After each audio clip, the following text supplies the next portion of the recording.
And a happy Thursday to you, Central Georgia. Thanks for tuning in here for a look at your extended forecast. We're going to be tracking some rain chances that are going to move into the later hours of tonight. Along with that, we do have a new update with our drought monitor. We have lots of good news to talk about when it comes to your weekend forecast. And we'll go ahead and give you a glance about what could be in store as we go into next week. But first things first, let's start out with that new update of the drought monitor. We actually did see some change. It's pretty hard to notice, but we actually did see this patchy area right here transition from a severe drought back down to a moderate drought. So areas like Macon, Warner Robins, Perry, over into Peach County, maybe easternmost Macon County, the Marshallville area, Jeffersonville. You guys saw your fair share of rain with the last system that came through over this past weekend and some of the systems as of recently. So that's why we have seen at least this tan area extend a little bit farther down to the south. Other than that, we didn't see any change. We still have areas in a severe drought in the orange, and we still have areas in an extreme drought. That is going to be down to the southeast here in central Georgia, over to the west in that red shade around Thomaston and northern Taylor County.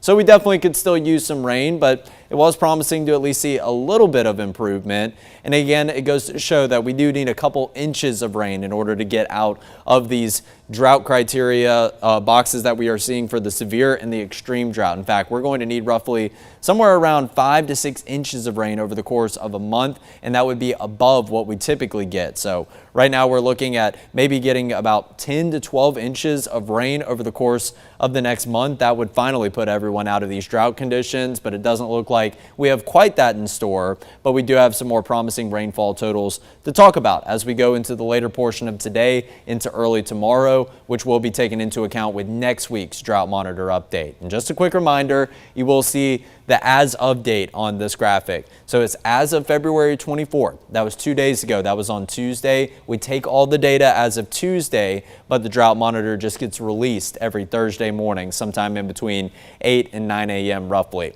So we'll be on the lookout for that next week, but the main thing that you need to know is we definitely could still use some rain. We're seeing some low water levels. We're seeing some of that crunchy, that brown grass, which it is winter time. So of course it's not too atypical. However, as we're now heading into this portion of the later portion of February, I guess you could say, and also March, April, May, there's going to be more substantial weather makers on the way that will have some heavier rainfall totals, especially given how warm we've been as of the month of February.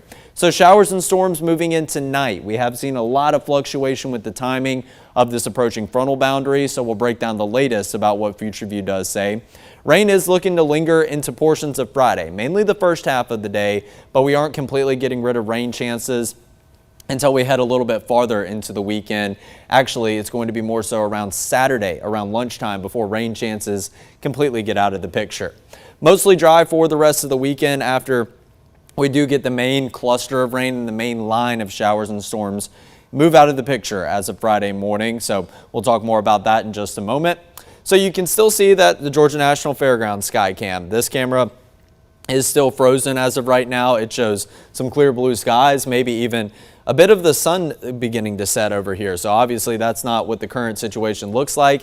It is a cloudy afternoon all across central Georgia. Here in downtown Dublin, up in downtown Macon and into Warner Robins, that's where we're seeing plenty of gray skies, and along with that, maybe even some darker bottoms to the cloud cover, which are going to indicate a couple of spotty sprinkles that are going to be present in a select few spots. So down here in Macon, sitting at 64 degrees, pretty similar to our neighbors like Montgomery and Charleston. Our fair share of 70s along the Gulf Coast, even back up into Mississippi, 70 in Jacksonville. And it's a good deal colder up into the Great Plains region of the country, getting over into the Midwest, the Great Lakes portion of the country, some 50s, some 30s up in Indianapolis and Lexington, 45 in St. Louis, 48 in Washington, D.C. So once again, the Mid-Atlantic and New England portions of the country, those areas that just got hit by a ton of snow, are still on the cooler side of things compared to areas down here in the southern United States. It looks like most states like Texas, Louisiana, over to Arkansas, Mississippi, Tennessee, Alabama, and then down here in Georgia and over into South Carolina, we're still holding on to that warmer and that more humid air mass. And of course, we know Florida always likes to hang on to that kind of air mass all times throughout the year, even if it is winter time. So 64 degrees in Macon. And you can see that that's probably on the upper end of the temperature range that we see. We spot a couple of 70s, one over in Starkville, 73 in Mobile, 71 in Valdosta, and a 72 in Jacksonville. Everyone else mainly scattered about the 60s and a couple 50s, 51 at the coolest all the way up in Greenville, and a 57 as you make your way over down to Columbia to the southeast of Greenville. So here in central Georgia specifically, 64 in Macon, there's a 65 in Warner Robins. Doesn't look like there's any temperature that I see above that 65-degree mark. So we haven't seen too much change in terms of these numbers over the course of this morning. They have gotten a slight temperature increase. We started out somewhere, say, in the upper 50s, maybe getting into the low 60s. It was more so a story of around 55 to 60 as you walked out the door. Now we're talking about a story about 5 degrees warmer than that, 61 to maybe 65 degrees as we approach the midday hour. So we are warming up, but it's not relatively quickly. So I do anticipate a slow climb in the temperature department through the rest of today. Keep that in mind when we do talk about the forecasted high before we talk about some rain chances that begin to move in and influence those temperatures in the opposite direction of upward, going downward just a little bit. Here's your winds and your wind gusts. We are going to see our fair share of gusty winds once again today. They have actually been present all morning long. We even saw some gusts this morning that are rivaling some of the gusts that you see in Cochran right now at 29 miles per hour. So these flashy areas of some red, maybe even some very faint pink, that's going to indicate some gusts that could get up to, say, 30, 35 miles per hour. In fact, even within some thunderstorms later on tonight into the early morning hours of tomorrow, we could see some wind gusts that get up to 45 miles per hour potentially. But in terms of the widespread breezy conditions, I would say plan on maybe about a 10 to 15 mile per hour sustained wind. So sustained wind, that's what those winds are constantly blowing at. But this yellow number over to the right of those sustained winds in the white number, that's going to indicate what your occasional gusts could get up to. So right now, some occasional gusts up to 16 miles per hour in Milledgeville, 24 in Macon, 22 in Vidalia and Swainsboro, 23 mile per hour gust in Cordele, and then taking the cake right there around a 30 mile per hour gust down in Cochran, and the sustained winds that are up to 17 miles per hour. It is already a very breezy afternoon. And in terms of the dew point temperatures, we have been talking about this over the past 24 hours, and really it has been something that's pertained to the forecast now that I think about it, about a week and a half ago, that we have been continuing to see these southwesterly winds, and that is pulling some shades of light green up into this dew point temperatures map, which right now we see a good mix of the upper 50s and the low 60s. It's not a super swampy environment, but it definitely is noticeable, especially given the fact that it's still the end of February. We are still in the winter time frame of the seasonal calendar. So of course, we're not quite used to necessarily feeling a little bit of humidity maybe this early into the end of winter before we get into the spring season. Satellite and radar, not entirely empty, but it has been like this for most of the morning so far. We have some spotty sprinkles and some light showers up in our northernmost counties, over into Butts County, right around Jackson, across over into Jasper County, Putnam County. This is actually looking like the steady most rainfall that we do see right now up north of Eatonton. Excuse me, right there.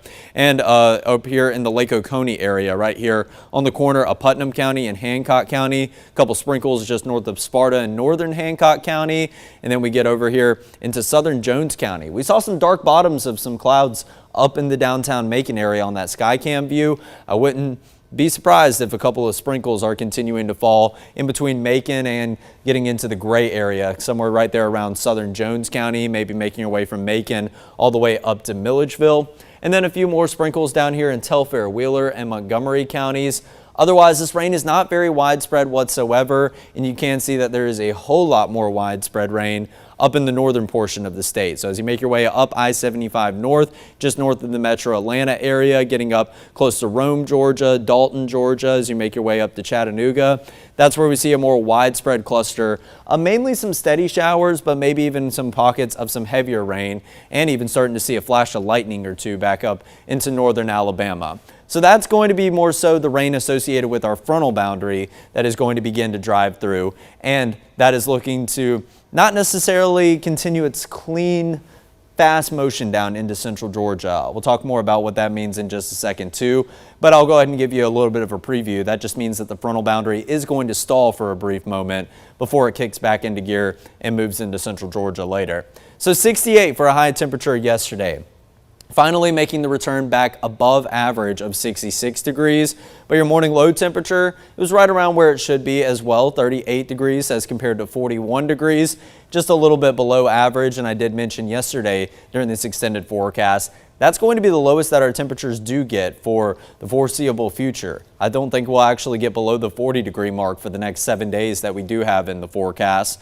82 for a record high temperature, 14 for a record low temperature, nowhere close to those numbers set back in 1930 and 1967. No rain, of course, yesterday in the forecast, maybe besides that 10% chance of a sprinkle. Doesn't look like that necessarily played out here over the Middle Georgia Regional Airport. So your year departure of rain is now around 3 inches, in fact, over 3 inches below where we should be at this point of the calendar year. But very thankfully, I imagine by the time we look at this graphic sometime tomorrow, that is going to indicate that we did get our fair share of rainfall. Maybe nothing really substantial in the way of those rainfall totals, because I think a good amount of the rain is actually going to come past the midnight hour. But as we look at it over the course of this weekend, hopefully we're going to see precipitation of at least an inch, maybe even possibly 2 to 3 inches of precipitation. So we'll keep our fingers crossed for some higher totals to put a significant dent in that negative number right now for the year departure.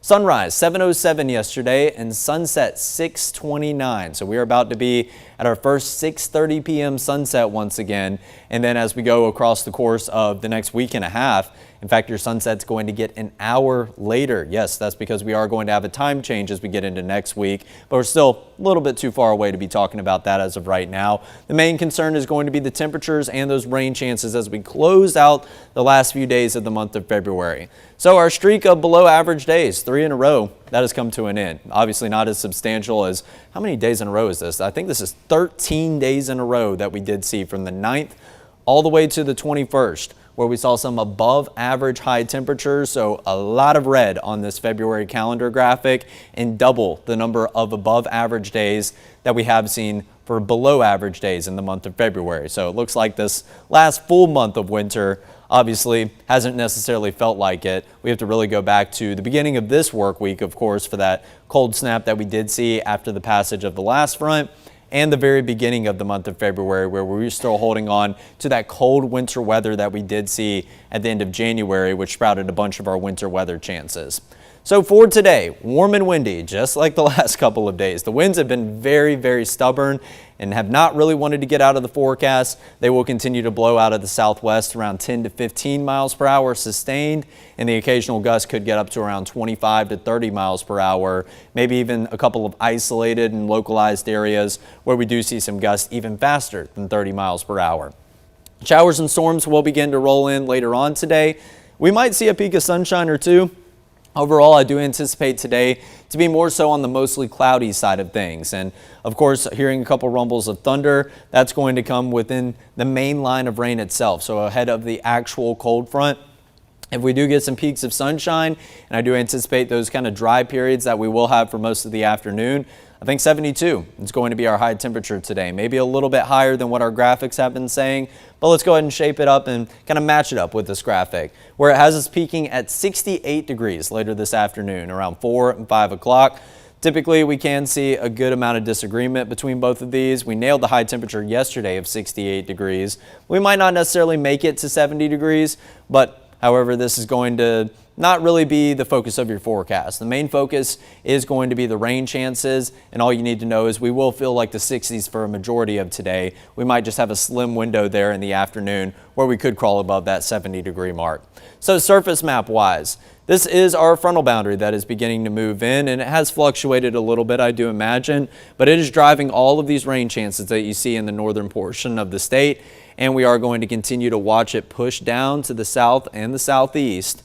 But it is not going to have that clean motion through. So it's not just going to continuously move at a consistent speed. It is looking to push into Georgia, but then it is also looking to stall in the northern portion of the state. Right now, the general guidance is pretty closer to the Atlanta area, which you will see here on Future View. That's going to kind of be a continuous axis of some rain where that frontal boundary does stall.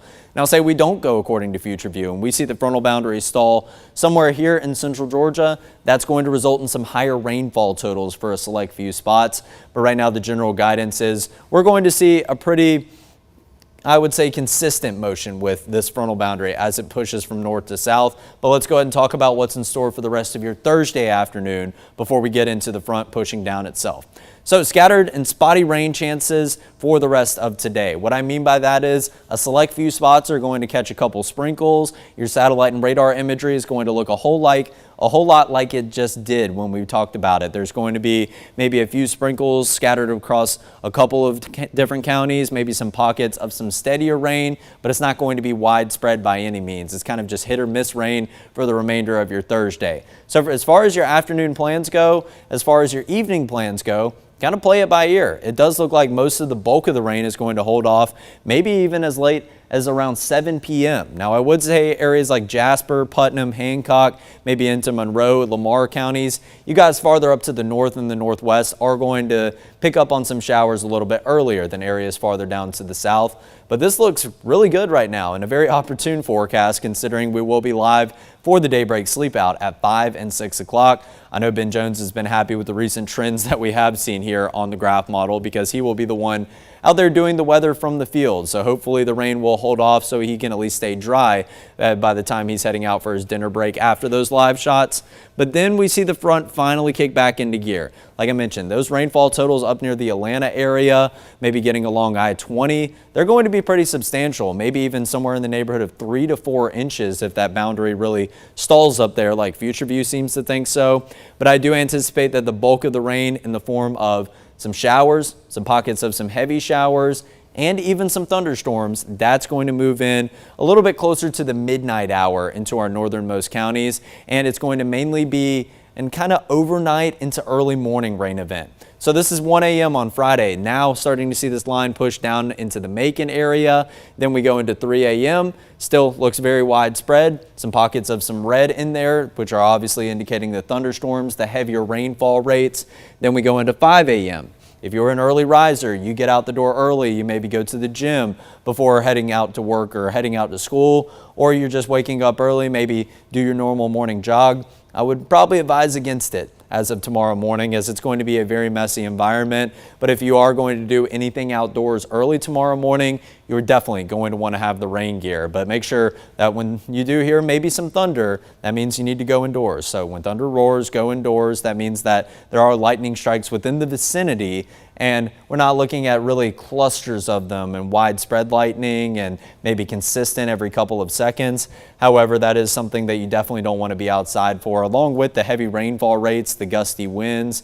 So it's just going to be a nasty atmosphere for tomorrow morning, because we continue this all the way into 7 to 8 a.m. when most of you are actually waking up for that morning commute out to school, out to work, and it is still a messy environment. Rain chances in our northernmost counties may be gone by that morning commute time. So if you are traveling up to the north, you're in a whole lot of better shape than areas farther down to the south, which still by 9 a.m., the time that many of you need to be in the office tomorrow, we are still seeing pockets of some steady and some heavy rain. Wouldn't even doubt that we're still hearing a couple rumbles of thunder. But finally, as we go to around noon tomorrow, that's when we start to begin to see these rain chances taper off. So southern counties still holding on to those showers a little bit longer than areas farther to the north.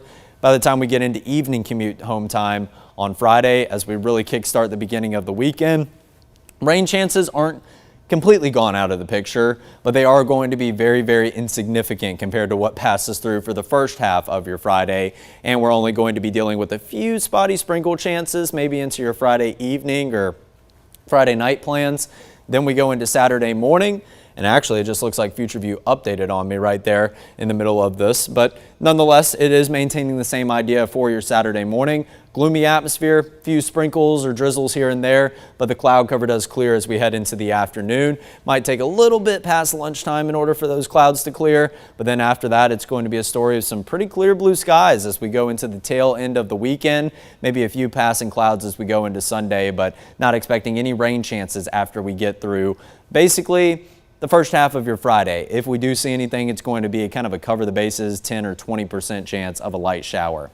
So it is Daybreak Sleepout, and obviously this is going past our live shots. We are going out for the beginning of it as of around 5 and 6 o'clock this evening. Well, it is looking to be a messy, messy atmosphere. So if you are planning on going out to the sleep out or participating in it, you are going to need a lot of those rain elements, possibly with some tents. Make sure that you do stay dry, because as we go farther and farther into the overnight hours, maybe as you're trying to fall asleep, closer to around the midnight hour, that's when the heavier stuff is going to begin to move in the form of showers and possibly even some thunderstorms. Temperatures will be pretty consistent in the mid 60s, it does appear, until we get that rain to move through, and it will cool the temperatures down just a little bit as you wake up early at around 6 to 7 a.m. possibly for the end of that sleep out tomorrow morning. It's also going to be quite breezy. Overall, we could definitely dial up a better forecast for this daybreak sleep out. However, this is the cards that Mother Nature did deal us, and we definitely are going to really enjoy how much rain we are getting out of this frontal boundary. However, it is coming at the cost of a messy atmosphere for daybreak sleep out. So like I mentioned, pack all the rain gear that you can, everything that you will need to stay dry if you are still planning on braving the elements and participating in a great cause there for the daybreak sleep out. So over the next 3 days, you will continue to see the temperatures right there around the 70-degree mark for highs. Morning lows starting out somewhere in the 50s. We do have about an 80% chance of rain. That is mainly for the evening, but emphasis on the word mainly, because you will see that for both Thursday and Friday. Mainly means that's where the bulk of the rain is going to be. That's not saying that other portions of the day can't have rain chances like we were talking about. For the rest of your Thursday afternoon, we're still going to continue to see a couple of isolated sprinkles, isolated drizzles in a select few spots. But then as the front does come through, mainly overnight into early tomorrow morning, that's when we are looking at the bulk of those rain chances. So I would plan on late night tonight all the way into probably around the late morning time frame for your Friday. Once again, most of the rain chances are mainly in the morning on Friday, but we do still have a couple of sprinkle chances for the afternoon and the evening hours that are kind of wrapped into that 50%. So most of the rain going to be mainly late today and early tomorrow. After that, the rain chances are really going to taper off, and I put a 20% chance of a light shower on Saturday morning. It's more so looking about like a 10% chance of a sprinkle, so we'll continue to fine tune that. The models did hint at a bit more of some widespread light showers early this morning that I was kind of set on believing, but now looking at it back in retrospect, we could probably bump that down to about a 10% chance.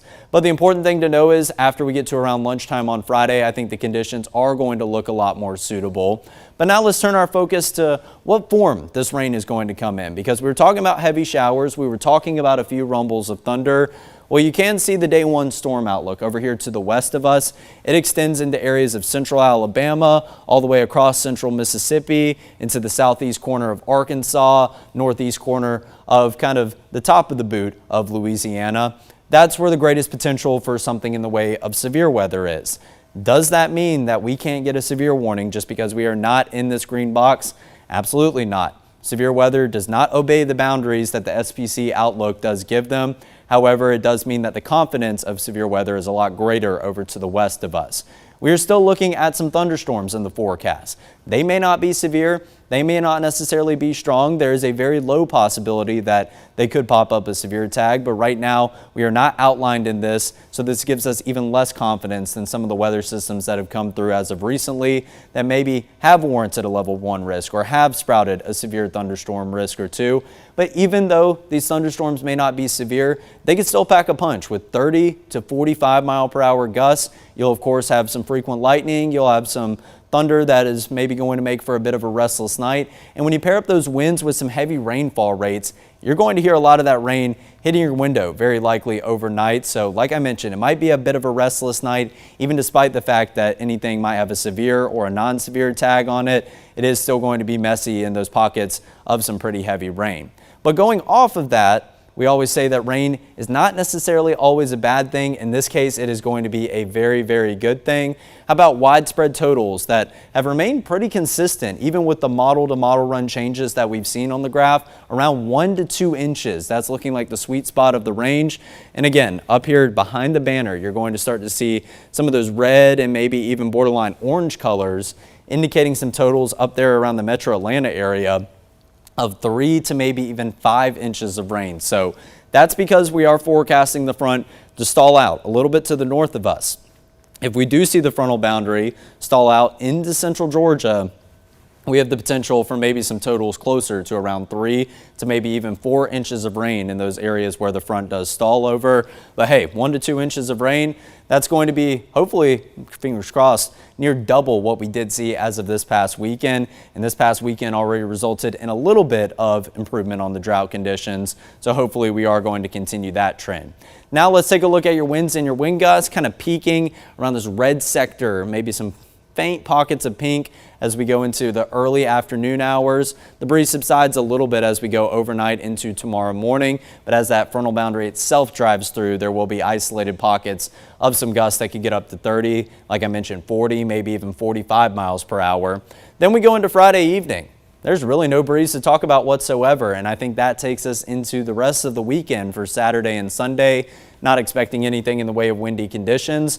So already seeing something different with this frontal boundary as opposed to the last couple. The winds actually go away after the passage of it, unlike the one that we did see this past weekend where the winds were continuing to gust up to maybe 30, 35, or even 40 miles per hour in light of the wind advisory we saw issued after the passage of the last one. So that's going to be good news, but also something that we aren't seeing like we did see with this past weekend's front. We saw that major cool down, that major cold snap.